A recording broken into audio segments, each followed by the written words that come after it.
You are listening to PastThink.com audiobook. Please like and subscribe, thank you. 17. Pilgrim's son greatly disturbs the Black Wind Mountain. Guanxian brings to submission the bear monster. We now tell you that when Pilgrim's son somersaulted into the air, he so terrified the monks, the dudas, the young novices, and the attendants at the Guanyin hall that every person bowed to the sky, saying, "Oh, Father! So you are actually an incarnate deity, who knows how to ride the fog and sail with the clouds. No wonder fire cannot harm you.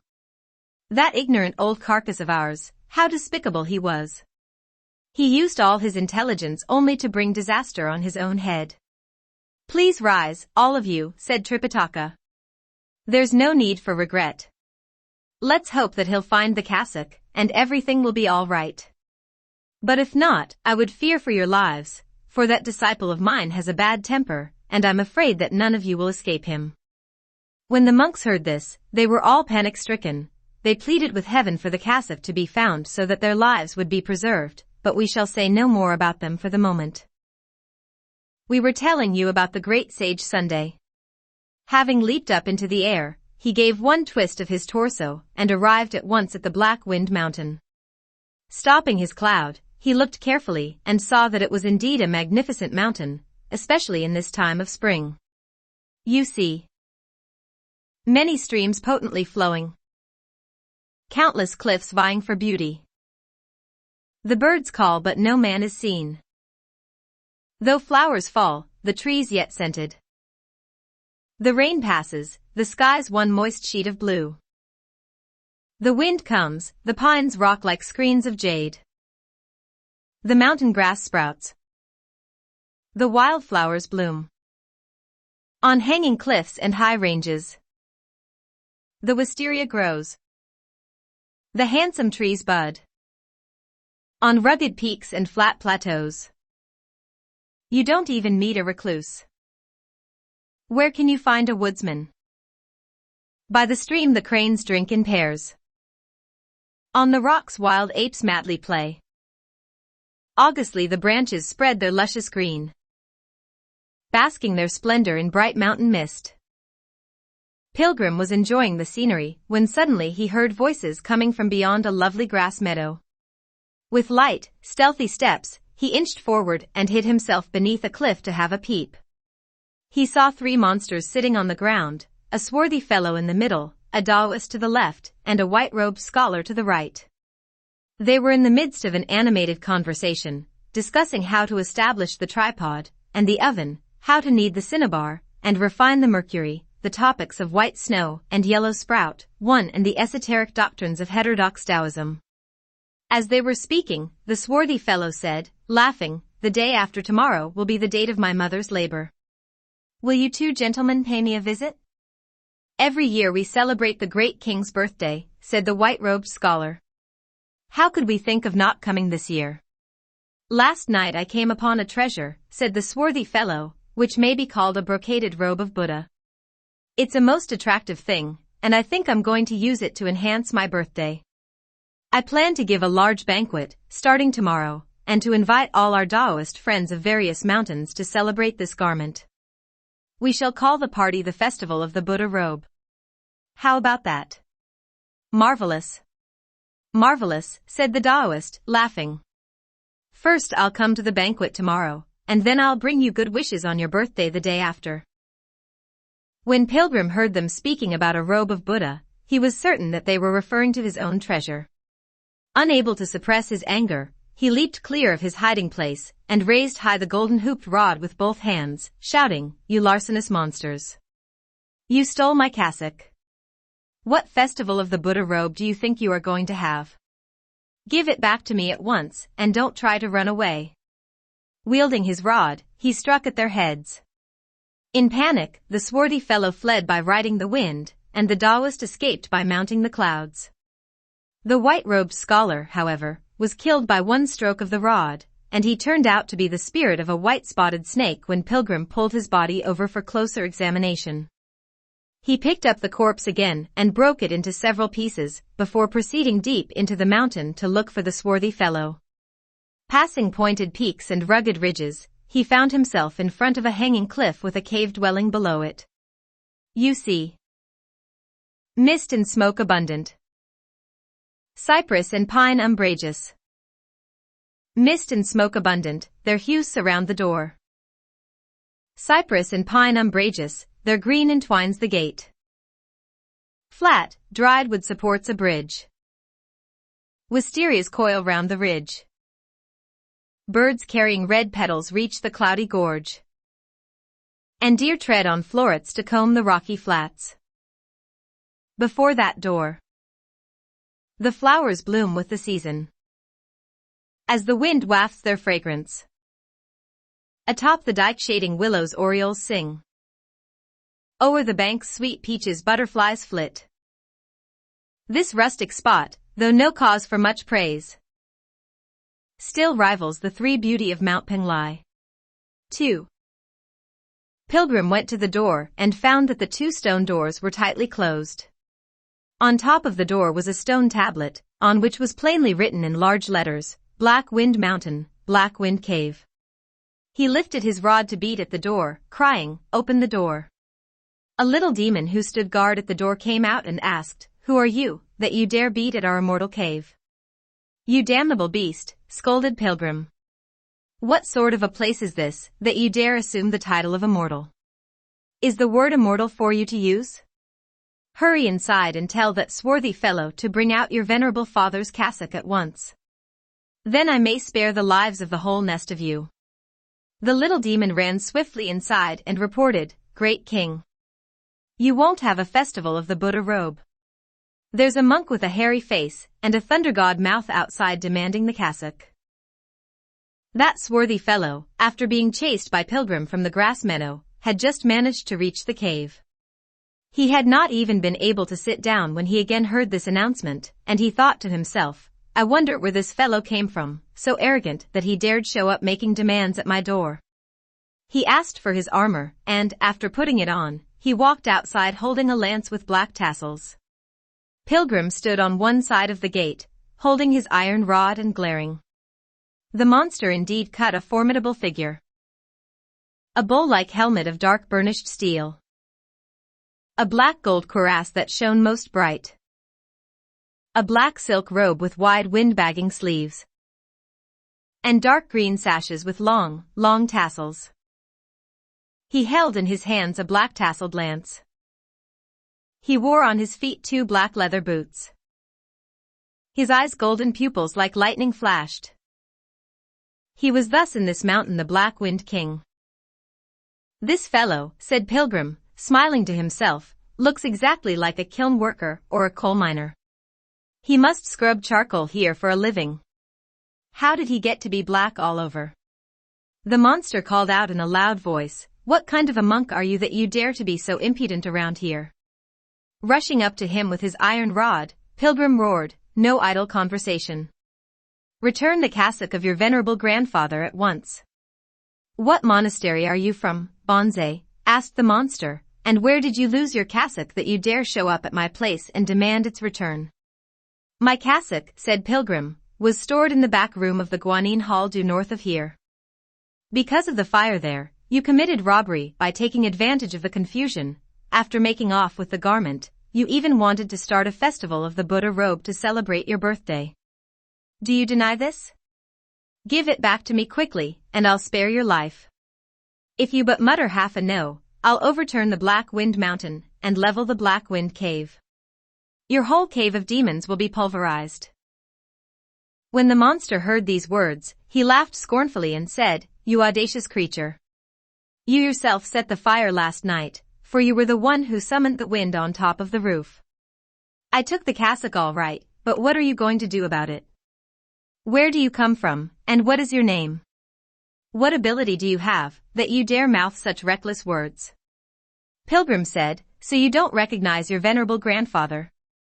He is the disciple of the master of the law, Tripitaka, who happens to be the brother of the throne in the great Tang nation. My surname is Sun, and my given name is Wukong Pilgrim. If I tell you my abilities, you'll be frightened out of your wits and die right on the spot. I won't, said the monster. Tell me what abilities you have. My son, said Pilgrim, laughing, brace yourself. Listen carefully. 3. Great since my youth was my magic power. I changed with the wind to display my might. Long I trained my nature and practiced truth. To flee the wheel of karma with my life. With mind sincere I always sought the way. Seedlings of herbs I plucked on Mount Ling Tai. 4. There was in that mountain an old immortal. His age, 108,000 years. He became my master most solemnly, and showed me the way to longevity, saying that in my body were physic and pills, which one would work in vain to seek outside. He gave me those high secrets of the gods. With no foundation I would have been lost. My inner light relumed, I sat in peace, as sun and moon mated within myself. 5. I thought of nothing, all my desires gone. My body strengthened, my 6 senses cleansed. From age back to youth was an easy boon. To join transcendence was no distant goal. 3 years without leaks 6 made a godlike frame. Immune to sufferings known to mortal men. Playing through the 10 islets and 3 isles. I made the rounds at heaven's very edge. I lived like that for some 300 years. Though not yet ascended to the ninefold heaven. Taming sea dragons brought me treasure true. The golden hooped rod I did find below, as field marshal at the flower fruit mount.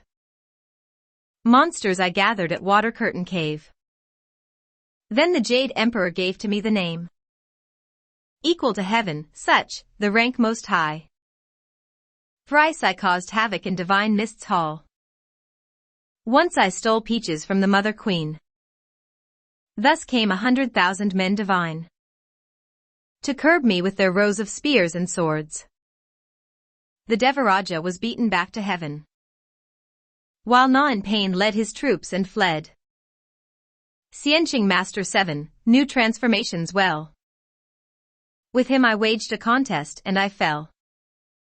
Laozi, Guanyin, and the Jade Emperor all watched the battle at South Heaven Gate. When Laozi decided to lend his help, Erlang brought me to Heaven's magistrate. To the monster-routing pillar I was tied. The gods were told to have my head cut off, failing to harm me with either sledge or sword. They would blast and burn me with thunderclaps. What skills indeed did this old monkey have, who was not even half a whit afraid? Into Laozi's brazier they sent me next, to have me slowly cooked by fire divine. The day the lid was opened I jumped out, and ran through heaven brandishing a rod. Back and forth I prowled with none to stop me, making havoc through all 36 heavens. Then Tathagata revealed his power. Under Mount 5 phases he had me clamped, and there I squirmed for a full 500 years. Till by luck Tripitaka left the Tang court. Now I go west, having yielded to truth, to see jade eyebrows at great thunderclap. 8. Go and ask in the 4 corners of the universe. You'll learn I'm the famous ranking daimon of all time. When the monster heard these words, he laughed and said, So you are the Ban Horse Plague who disturbed the celestial palace? What most annoyed Pilgrim was when people called him Ban Horse Plague. The moment he heard that name, he lost his temper. You monstrous rogue, he shouted. You would not return the cassock you stole, and yet you dare insult this holy monk. Don't run away. Watch this rod. The swarthy fellow jumped aside to dodge the blow. Wielding his long lance, he went forward to meet his opponent. That was some battle between the two of them. The compliant rod. The black-tasseled lance. 2 men display their power before the cave. Stabbing at the heart and face. Striking at the head and arm. This one proves handy with a death-dealing rod. That one tilts the lance for swift, triple jabs. The white tiger climbing the mountain extends his paws. The yellow dragon lying on the road 9 turns his back. With colored mists flying and bright flashes of light. 2 monster gods' strength is yet to be tried. One's the truth-seeking, equal to heaven's sage. One's the great black king who's now a spirit. Why wage this battle in the mountain still? The cassock, for which each would aim to kill. That monster fought with Pilgrim for more than 10 rounds until about noon, but the battle was a draw. Using his lance to halt the rod for a moment, the swarthy fellow said, "Pilgrim's son, let us put away our weapons for the time being. Let me have some lunch first, and then I'll wage a further contest with you." "Accursed beast," said Pilgrim. "You want to be a hero? Which hero wants to eat after fighting for merely half a day? Consider Old Monkey, who was imprisoned beneath the mountain for altogether 500 years, and he hadn't even tasted a drop of water. So what's this about being hungry? Don't give me any excuses and don't run away. Give me back my cassock, and I'll allow you to go and eat." But that monster only managed to throw one more feeble thrust with his lance before dashing into the cave and shutting his stone doors. He dismissed his little demons and made preparations for the banquet, writing out invitation cards to the monster kings of various mountains, but we shall say no more about that. We must tell you that Pilgrim had no success in breaking down the door, and so had to return to the Guanyin Hall. The clerics of that monastery had already buried the old monk, and they were all gathered in the back room to minister to the Tang monk, serving him lunch soon after he had finished breakfast. As they were scurrying about fetching soup and hauling water, Pilgrim was seen descending from the sky. The monks bowed courteously and received him into the back room to see Tripitaka. "Liu Kong," said Tripitaka, "so you've returned.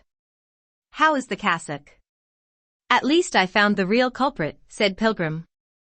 "It was a good thing that we did not punish these monks, for the monster of Black Wind Mountain did steal it. I went secretly looking for him, and saw him seated on a beautiful grass meadow having a conversation with a white-robed scholar and an old Taoist. He was, in a sense, making a confession without being tortured, saying something about the day after tomorrow being his birthday, when he would invite all the other griffins for the occasion.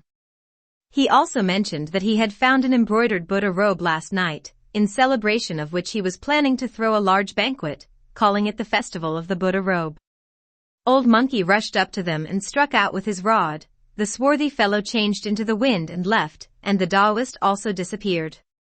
The white-robed scholar, however, was killed, and he turned out to be a white-spotted snake who had become a spirit. I quickly chased the swarthy fellow to his cave and demanded that he come out to fight. He had already admitted that he took the cassock, but we fought to a draw after half a day of battle. The monster returned to his cave because he wanted to eat. He closed his stone doors tightly and refused to fight anymore. I came back to see how you were and to make this report to you. Since I know the whereabouts of the cassock, I'm not worried about his unwillingness to give it back to me." When the various monks heard this, some of them folded their hands while others kowtowed, all chanting, "Namo Amitabha." Now that the whereabouts of the cassock is known, we have a claim to our lives again. "Don't celebrate yet," said Pilgrim, "for I have not yet recovered it, nor has my master left. Wait until we have the cassock so that my master can walk peacefully out of this door before you start cheering. If there's the slightest mishap, Old Monkey is no customer to be provoked, is he? Have you served some good things to my master? Have you given our horse plenty of hay?" We have, cried the monks hastily. "Our service to the holy monk has not slackened in the least." "You were gone only half a day," said Tripitaka, "and I have been served tea 3 times, and have had 2 vegetarian meals. They didn't dare slight me. You should therefore make a great effort to get back the cassock." "Don't rush," said Pilgrim. "Since I know where he is, I shall certainly capture this fellow, and return the garment to you. Relax. Relax." As they were speaking, the abbot brought in some more vegetarian dainties to serve to the holy monk. Sunday Pilgrim ate some, and left at once on the hallowed cloud to search for the monster. As he was traveling, he saw a little demon approaching from the main road, who had a box made of pear tree wood wedged between his left arm and his body. Suspecting that something important was inside the box, Pilgrim raised his rod and brought it down hard on the demon's head. Alas, the demon could not take such a blow.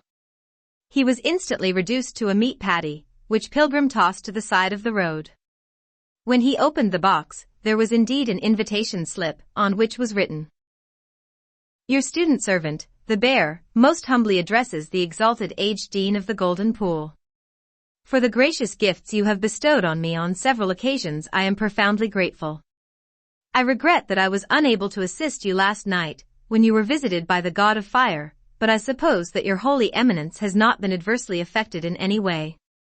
Your student by chance has acquired a Buddha robe, and this occasion calls for a festive celebration. I have therefore prepared with care some fine wine for your enjoyment, with the sincere hope that your holy eminence will be pleased to give us a visit. This invitation is respectfully submitted 2 days in advance." When Pilgrim saw this, he roared with laughter, saying, "That old carcass. He didn't lose anything by his death. So he belonged to a monster's gang. Small wonder that he lived to his 270th year. That monster, I suppose, must have taught him some little magic like ingesting his breath, 10, and that was how he enjoyed such longevity. I can still remember how he looked. Let me change myself into that monk, and go to the cave to see where my cassock is located. If I can manage it, I'll take it back without wasting my energy." Dear great sage. He recited a spell, faced the wind, and changed at once into an exact semblance of that old monk. Putting away his iron rod, he strode to the cave, crying, "Open the door." When the little demon who stood at the door saw such a figure, he quickly made his report inside. "Great King, the elder of the Golden Pool has arrived." Greatly surprised, the monster said, "I just sent a little one to deliver an invitation to him, but he could not possibly have reached his destination even at this moment. How could the old monk arrive so quickly? I suppose the little one did not run into him on the way, but Pilgrim's son must have asked him to come here for the cassock. You, steward, hide the cassock. Don't let him see it." Walking through the front door, Pilgrim saw in the courtyard pines and bamboos sharing their green, peaches and plums competing in their glamour, flowers were blooming everywhere, and the air was heavy with the scent of orchids. It was quite a grotto heaven. He saw, moreover, a parallel couplet mounted on both sides of the second doorway that read, "A deep mountain retreat without worldly cares. A divine cave secluded, what joy serene." Pilgrim said to himself, "This fellow is also one who withdraws from dirt and dust, a fiendish creature who knows his fate." 11 He walked through the door and proceeded further. When he passed through the third doorway, he saw carved beams with elaborate ornaments and large windows brightly decorated. Then the swarthy fellow appeared, wearing a casual jacket made of fine dark green silk, topped by a crow-green cape of figured damask. He wore a head wrap of black cloth, and was shod in a pair of black suede boots. When he saw Pilgrim entering, he tidied his clothes and went down the steps to receive him, saying, "Golden Pool, old friend, we haven't seen each other for days. Please take a seat. Please take a seat." Pilgrim greeted him ceremoniously, after which they sat down and drank tea. After tea, the monster bowed low and said, "I just sent you a brief note, humbly inviting you to visit me the day after tomorrow. Why does my old friend grant me that pleasure today, already?" "I was just coming to pay my respects," said Pilgrim, "and I did not anticipate meeting your kind messenger. When I saw that there was going to be a festival of the Buddha robe, I came hurriedly, hoping to see the garment." "My old friend may be mistaken," said the monster, laughing. "This cassock originally belonged to the Tang monk, who was staying at your place. Why would you want to look at it here, since you must surely have seen it before?" "Your poor monk," answered Pilgrim, "did borrow it, but he did not have the opportunity last night to examine it before it was taken by the great king. Moreover, our monastery, including all our belongings, was destroyed by fire, and the disciple of that Tang monk was rather bellicose about the matter. In all that confusion, I couldn't find the cassock anywhere, not knowing that the great king in his good fortune found it. That is why I came specially to see it." As they were speaking, one of the little demons out on patrol came back to report, "Great King, disaster. The junior officer who went to deliver the invitation was beaten to death by Pilgrim's son and left by the wayside. Our enemy followed the clue and changed himself into the Golden Pool Elder so that he could obtain the Buddha robe by fraud." When the monster heard that, he said to himself, "I was wondering already why he came today, and in such a hurried manner too. So it's really he." Leaping up, he grabbed his lance and aimed it at Pilgrim. Whipping out the rod from his ear, Pilgrim assumed his original form and parried the lance. They rushed from the living room to the front courtyard, and from there they fought their way out to the front door. The monsters in the cave were frightened out of their wits. Young and old in that household were horror-stricken. This fierce contest before the mountain was even unlike the last one. What a fight! This Monkey King boldly posed as a monk. That swarthy chap wisely concealed the robe. Back and forth went their clever repartee, adapting to each instant perfectly. He would see the cassock but had no means. This runic treasure's a mystery indeed. The small imp on patrol announced mishap. The old fiend in anger showed his power. They fought their way out of the Black Wind Cave. The rod and the lance forced a trial by might. The rod checked the lance, their noise resounding.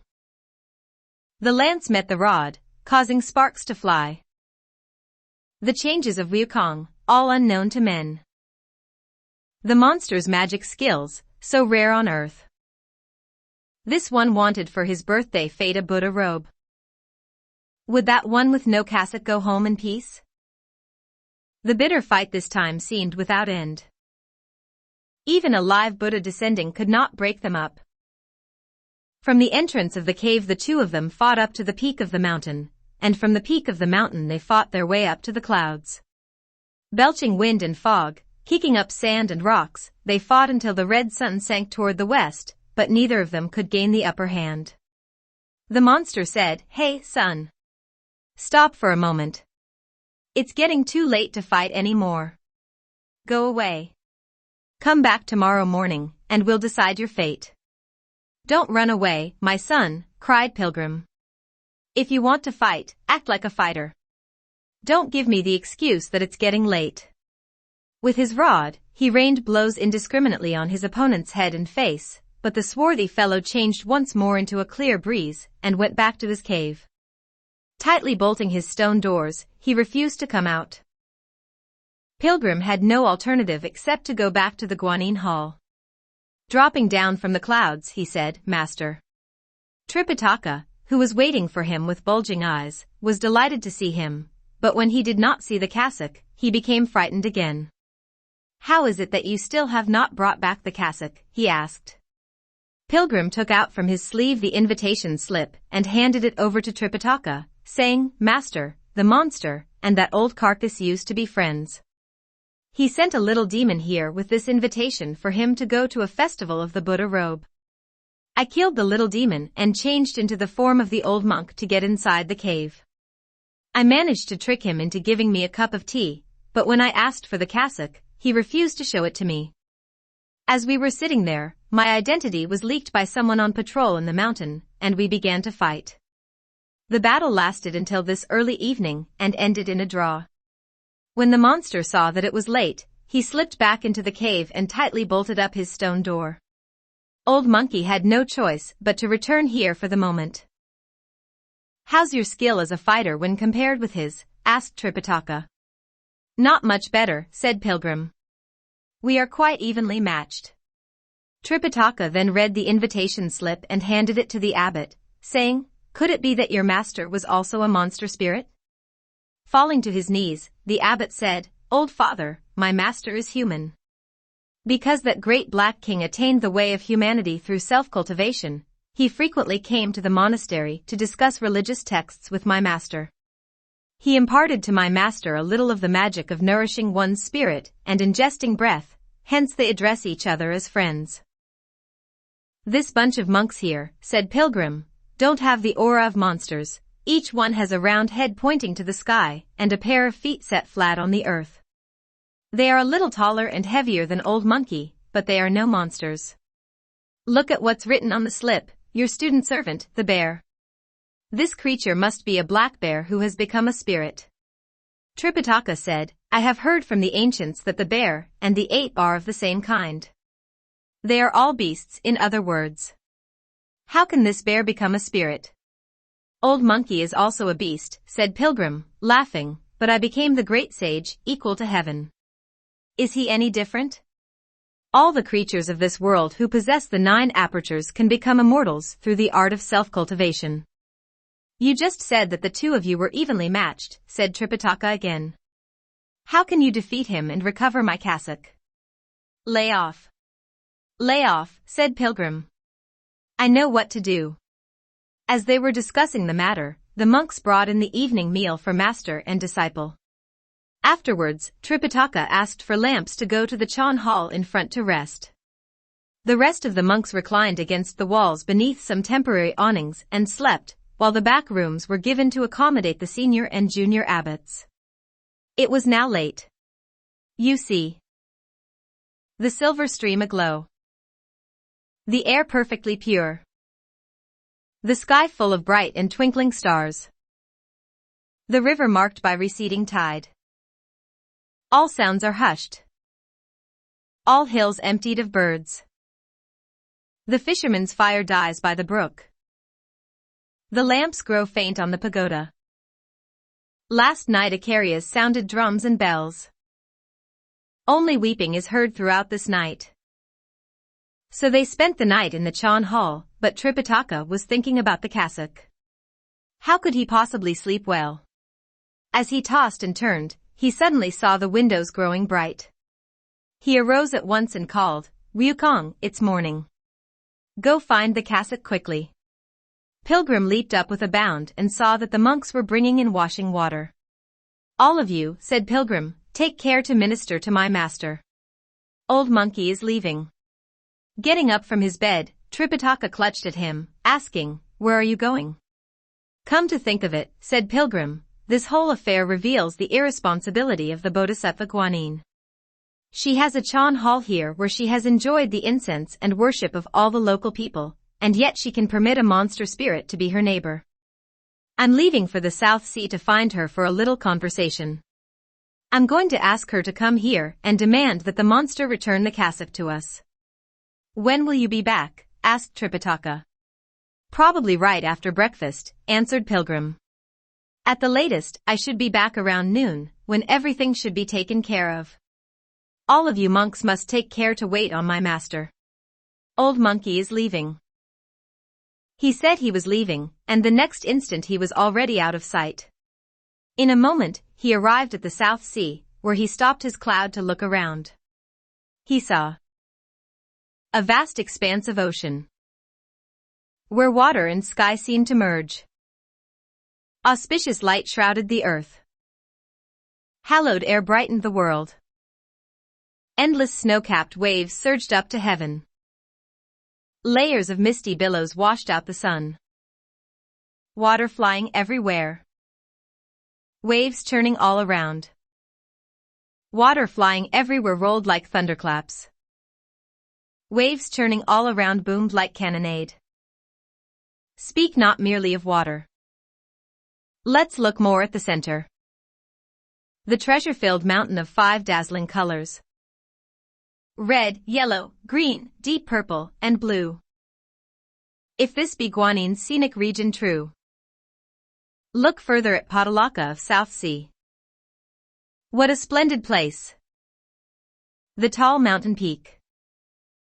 Cut through airy space. In its midst were thousands of rare flowers. 100 kinds of divine herbs. The wind stirred the precious trees. The sun shone on the golden lotus. Glazed tiles covered the Guanyin hall. Tortoiseshell spread before the tidal sound cave. In the shades of green willow the parrot spoke. Within the bamboo grove the peacock sang. On rocks with grains like fingerprints. The guardians fierce and solemn. Before the Cornelian foreshore. Mocha strong and heroic. Pilgrim, who could hardly take his eyes off the marvelous scenery, lowered his cloud and went straight to the bamboo grove. The various deities were there to receive him, saying, "The Bodhisattva told us some time ago about the conversion of the great sage, for whom she had nothing but praise. You are supposed to be accompanying the Tang monk at this moment. How do you have the time to come here?" "Because I am accompanying the Tang monk," said Pilgrim. "I had an incident on our journey about which I must see the Bodhisattva. Please announce my arrival." The deities went to the mouth of the cave to make the announcement, and the Bodhisattva asked him to enter. Obeying the summons, Pilgrim went before the bejeweled lotus platform and knelt down. "What are you doing here?" asked the Bodhisattva. "On his journey my master came across one of your Chan halls," said Pilgrim, "where you receive the services of fire and incense from the local people. But you also permitted a black bear spirit to live nearby and to steal the cassock of my master. Several times I tried to get it back, but without success. I have come specifically to ask you for it." The Bodhisattva said, "This monkey still speaks insolently. If the bear spirit stole your cassock, why did you come to ask me for it? It was all because you had the presumption, you wretched ape, to show off your treasure to sinister people. Moreover, you had your share of evildoing when you called for the wind to intensify the fire, which burned down one of my way stations down below. And yet you still want to be rowdy around here?" When Pilgrim heard the Bodhisattva speaking like that, he realized that she had knowledge of past and future events. Hurriedly he bowed with humility and said, "Bodhisattva, please pardon the offense of your disciple. It was as you said. But I'm upset by the monster's refusal to give us back our cassock, and my master is threatening to recite that spell of his at any moment. I can't bear the headache, and that's why I have come to cause you inconvenience. I beseech the Bodhisattva to have mercy on me and help me capture that monster, so that we may recover the garment and proceed toward the west." "That monster has great magical power," said the Bodhisattva, "really just as strong as yours." "All right. For the sake of the Tang monk, I'll go with you this time." When Pilgrim heard this, he bowed again in gratitude and asked the Bodhisattva to leave at once. They mounted the blessed clouds and soon arrived on the Black Wind Mountain. Dropping down from the clouds, they followed a path to look for the cave.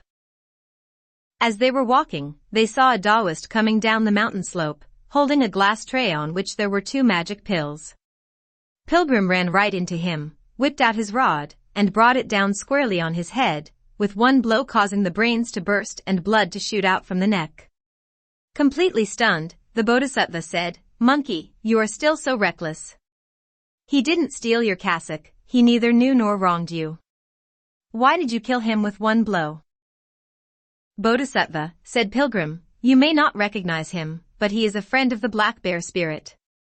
Yesterday he was having a conversation with a white-robed scholar on the grass meadow. Since they were invited to the cave of the black bear spirit, who was going to give a festival of the Buddha robe to celebrate his birthday, this Taoist said that he would first go to celebrate his friend's birthday today, and then attend the festival tomorrow. That's how I recognized him. He must have been on his way to celebrate the monster's birthday." "If that's how it is, all right," said the Bodhisattva. Pilgrim then went to pick up the Taoist and discovered that he was a gray wolf. The tray, which had fallen to one side, had an inscription on the bottom, made by Master Transcending Void. When Pilgrim saw this, he laughed and said, "What luck! What luck! Old monkey will benefit, the Bodhisattva will save some energy. This monster may be said to have made a confession without torture, while the other monster may be destined to perish today."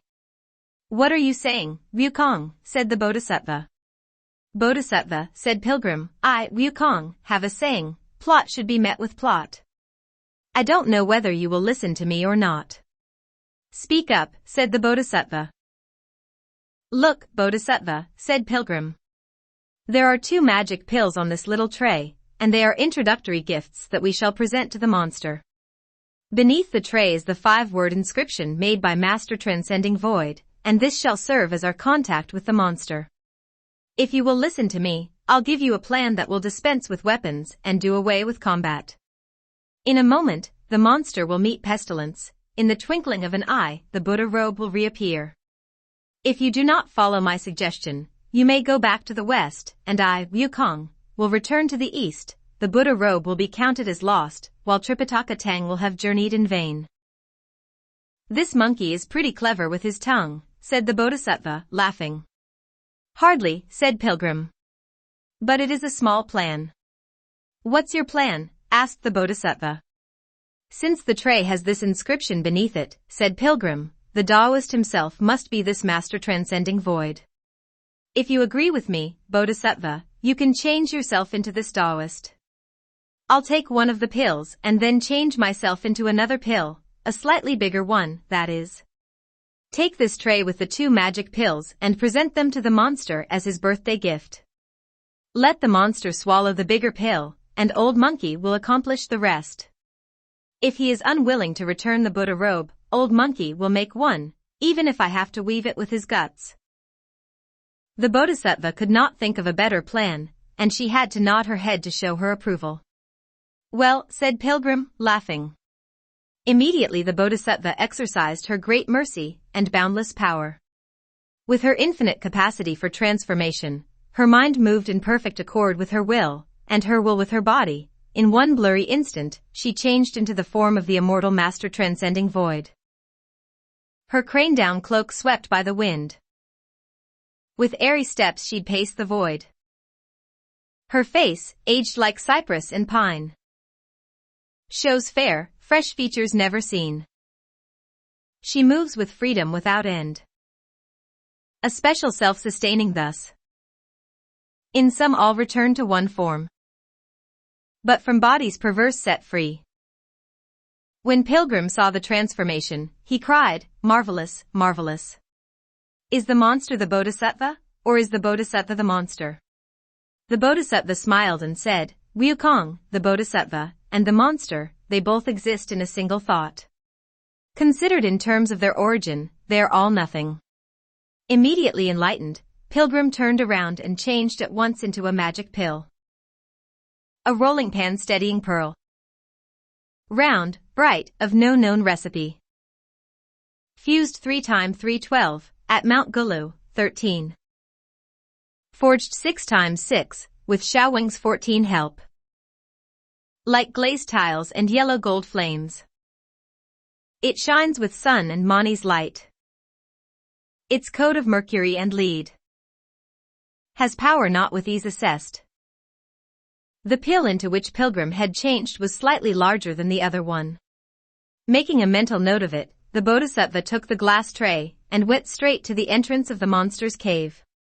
She paused to look around and saw deep gorges, parlous cliffs, clouds rising from the peaks, green pines and cypresses, and wind rustling in the woods.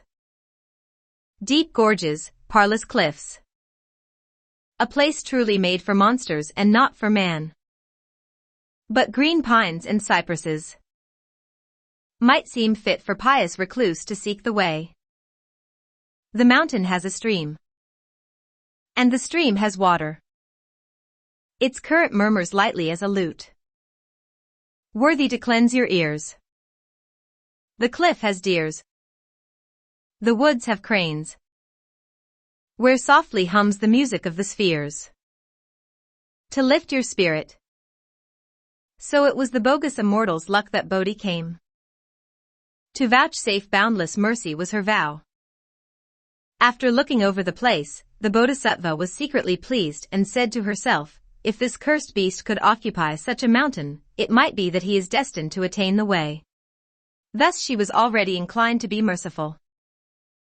When she walked up to the cave's entrance, some of the little demons standing guard there recognized her, saying, Immortal transcending void has arrived. Some went to announce her arrival, while others greeted her.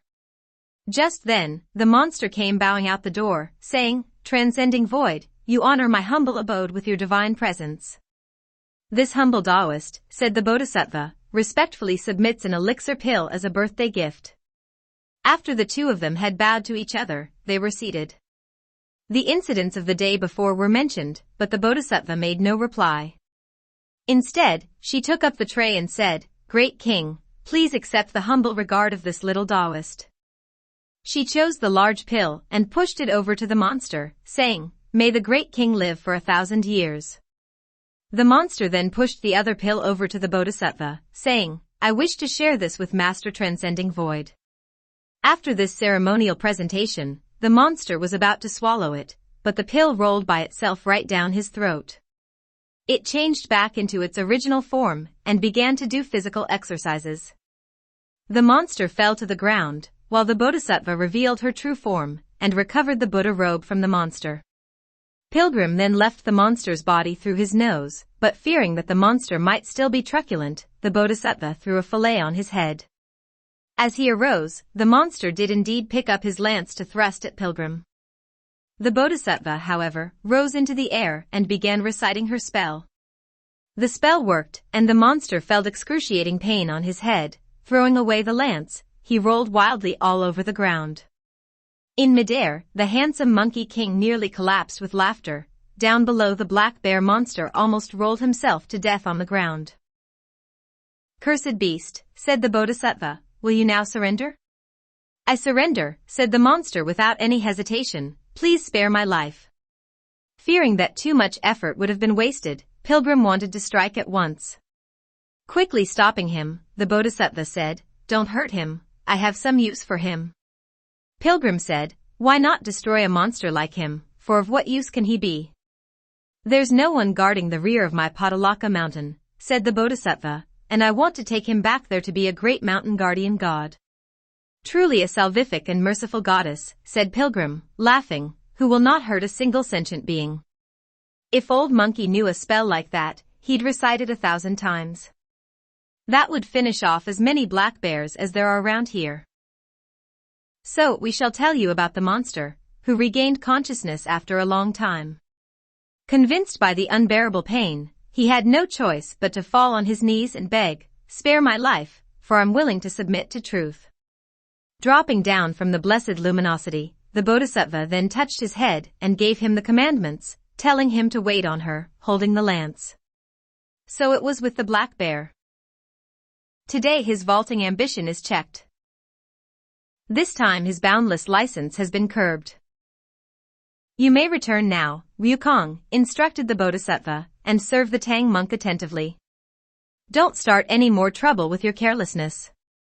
"I'm grateful that the Bodhisattva was willing to come this far to help," said Pilgrim, "and it is my duty as disciple to see you back." "You may be excused," said the Bodhisattva. Holding the cassock, Pilgrim then kowtowed to her and left, while the Bodhisattva led the bear and returned to the great ocean. We have a testimonial poem. Auspicious light surrounds the golden form. What maze of colors so worthy of praise! She shows great mercy to succor mankind, to reveal gold lotus as she scans the world. She comes all because of scripture seeking. Then she withdraws, as ever chaste and pure. The fiend converted, she leaves for the sea. A Buddhist regains a brocade cassock. We do not know what happened afterwards. Let's listen to the explanation in the next chapter.